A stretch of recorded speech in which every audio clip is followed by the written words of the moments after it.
What's going on, guys? Welcome back to part 3 of this classic class of 1985 Honda Spree project. And this will be the final video today.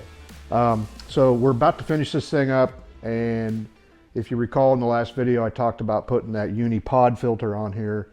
That didn't go so well. Long story short, it was just running way too lean, and I was not willing to go up any higher in the jetting. So I ended up having to source more parts. So I had to find an air box with the fender piece. And that's why I've got my parts manager, Richard, here. He went to town on that, and he hooked us up. Let me dip you in for a little look at what he got us. All right, let me drop you in here for a little look at my latest parts haul. I apologize for the background noise. It's a Saturday morning in my neighborhood. Everybody's out doing yard work. Anyhow, in the last video I mentioned there was a few things that I was trying to get my hands on, and I'd met a gentleman on Facebook. His name's Kevin. I said his name was Kevin Ma. He actually goes by Kevin Tay on Facebook. I'll put his name up here on the screen for you so you can find him. But he really came through for me. Here's that rear rack that I need with the turn signal mounts. It's not perfect, but it'll clean up. I'm not too concerned with that. Here we have a proper center stand. Again, easy to clean up. I did go ahead, and we probably talked about that already, where we're going to. Had to bite the bullet on this airbox situation here. And he really came through for me on that one, because I was afraid that was going to cost me a ton of money. But got that now. Unfortunately, the red unifoam filter is going to be put on the shelf. And then the other thing I discovered when I was working on it during the last video, I was looking at the rear wheel as it was turning on the stand, and it was like a taco. It was bent pretty badly, and I was actually getting some vibrations out of that. So my buddy Kevin also hooked me up with a new rear rim. Again, that'll get a little bit of Honda Cloud Silver, and it'll be good as new. All right, so that's my new stuff. We'll get put on here pretty soon, and we'll show you on the video. Okay, we made quite the score on that. Thanks, Richard. Appreciate it. So I'm going to take you right back in. We got a little time machine action going here. Let's take a look at all these parts installed on the bike. All right, guys, let's pull in here for a little closer look at what we've done with all these parts that we got from Kevin Tay. So let's start with the rear rack. As you can see, it's actually proper now. It's got the correct mounting for the turn signals, and if you recall, in the previous clip I showed you, it was pretty rusty, but it cleaned up really nice. Used a little bit of oxalic acid. It's a lot cheaper than Evaporust, and you just need water and the powder. You can get it on Amazon. I'll drop a link in the description for that. And here, let's come in here and check this out. By the way, Cyclops Light, link in the description. So we kind of covered this previously, but we've got the carb is completely rebuilt, and now we actually have a proper air box with the little rear fenderette. If you're wondering how I got that plastic looking so good, it's not Armor All. Do not put Armor All in your plastic. All it does is attract dust. That is 303 Aerospace Protectant. I'll drop a link in the description. It really brings that plastic back to life, and it doesn't leave like a greasy surface, and it holds for quite some time. Also, we've got the new center stand that we got from Kevin on there. Did a little bit of and installed a new return spring, but like I told my wife, that's probably the shiniest center stand on a Honda Spree in Alabama right now. That turned out really nice. That is not powder coat, that is paint. And now it actually sits properly. It doesn't teeter from side to side, and the rear wheel is where it needs to be. It's not touching the ground. Let me pop you around to the other side here real quick. All right, here we are on the other side. Again, you can see the airbox and fenderette assembly that I got from Kevin. I did have to cut the little bracket off. Like I mentioned this earlier in another video, but you can't have that bracket on there without the stock muffler. And then again, there's that aftermarket pipe, keeping with the race heritage there, for competition use only. And again, plastic's cleaned up. Put a fresh spark plug in it, and then also installed the new rear rim that I got from Kevin, with a fresh coat of Honda Cloud Silver paint. And in the process of installing that, I had to remove the exhaust again. And as you know, I've got some serious heartache with the scooter swap shop on that bolt right there. Well, I come up with another issue. When I purchased the exhaust, if you go back to the previous videos, I talked about I bought a special gasket for the exhaust to head connection that they said was better than stock. Well, that's not totally true, but I bought into it. It's not better than stock, and I ended up having to had to put a little bit of high temp RTV on there. I didn't need to, but I put it on there just to be safe. And the reason why is almost all Hondas, the exhaust has a little flange that drops down inside of the head, and then there's like a sealing washer that goes in there.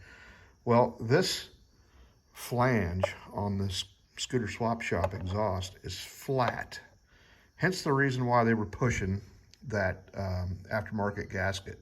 They should have just said that. And let me show you why that's different here real quick. I'm gonna pull around to the stock exhaust. If you look here, that's what I'm talking about, that little lip that's sticking out. Now granted, the original sealing washer is still on there, but here's the flange, and here's the part that goes down inside of the head. And or the cylinder in this case, since it's a two-stroke, but you can see it's not flat. And this is actually flat. So a little misleading. It seals up, but it's just one of those things. It's kind of annoying. So I think we're at the point now where we really are ready to put the side covers back on this and get her going. All right, let's get after this, get these side covers put back on here. I doubt anybody needs a class on how to do this, but there are a couple gotchas here that I wanted to point out. And if you haven't noticed already, I've extensively shined up the body work on this thing. And I've got a dual action buffer that I use with some high-end polishes and whatnot. But it's worth noting that these side covers are actually some kind of a painted plastic. You can see on the back, they're not colored all the way through. But then everything else you see here with your floorboards, your front fender, that's actually a colored plastic all the way through. So when you start buffing on that stuff and shining it up, there's a little difference in technique. So this is like buffing paint. You can burn through it, and you got to be careful. This is like polishing plastic. So this YouTube channel isn't about how to do that stuff. You can look that up yourself, but just something worth noting if you get into this. And also the headlight surround and the dash area, that's also the same material as this, so it's like a painted surface. The other thing is this rear rack, the turn signal wires on this, where they connect underneath here, are just long enough. So you got to kind of hook this up ahead of time, get it pre-positioned, and then just be prepared to lift it up a little bit to slide the covers in and then drop it back down.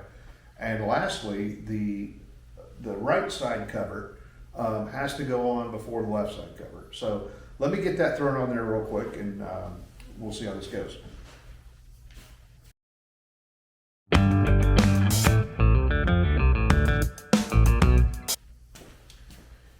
Okay, not sure if you saw me, there was a little bit of finagling around going wrong around there. There's some clips on the bottom of this that drop into this floorboard.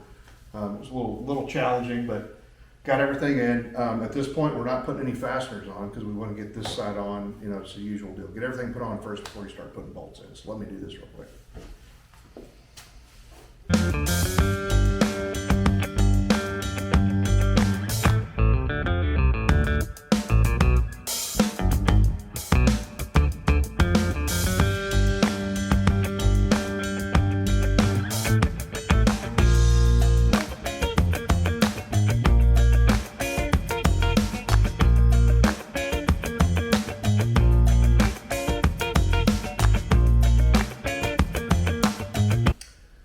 got her on there.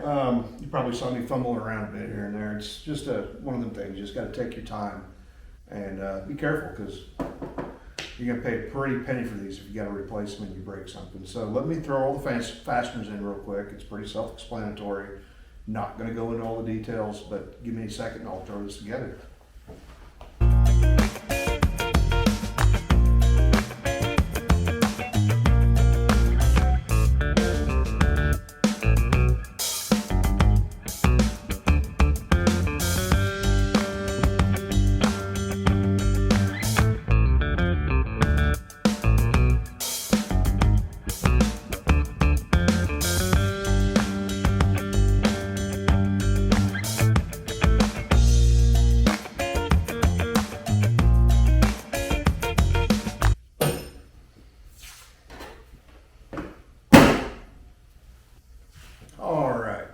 There she is, all back together.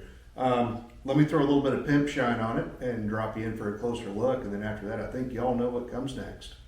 Well, thank you for asking. My name is a pimp named Slickback. Wait, a pimp? Named Slickback, yes. Please say the whole thing if you would. Yes, that includes the a pimp named part. Yes, Tom, every time.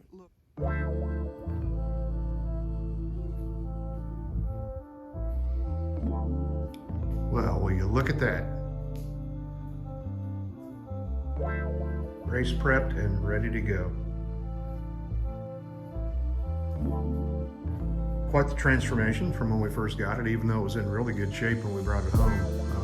It's even in better shape now. Stop looking at that.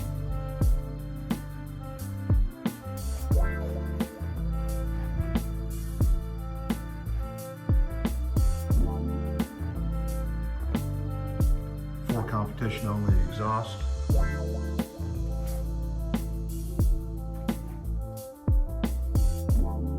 Well, it's time to hit the road and see what she'll do. Okay, you know what time it is. It's time to take this thing out for a real world speed test after all these mods we've done.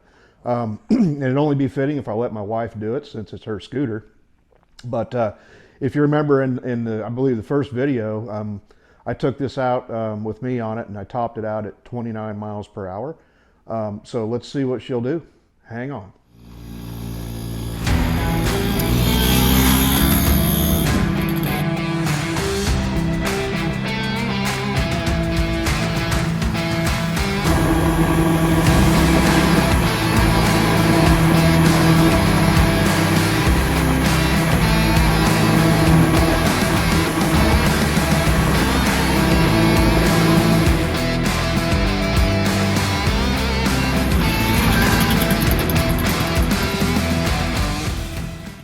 Okay, not too bad. I'm going to call that 34 miles an hour. Reason being is it's really, really windy today. And I may have taken this out yesterday with my cell phone on flat ground with no wind and ran 35 miles an hour. So let's just call it even. We'll just call it, we picked up about 5-6 miles an hour. I'm pretty happy with it, and hopefully some of the stuff I've done here on this video helps you all out. And remember, there's that gentleman out there, Kevin Tay. If you ever need any parts, he's a lifesaver. Thanks again, Kevin, and thanks for watching.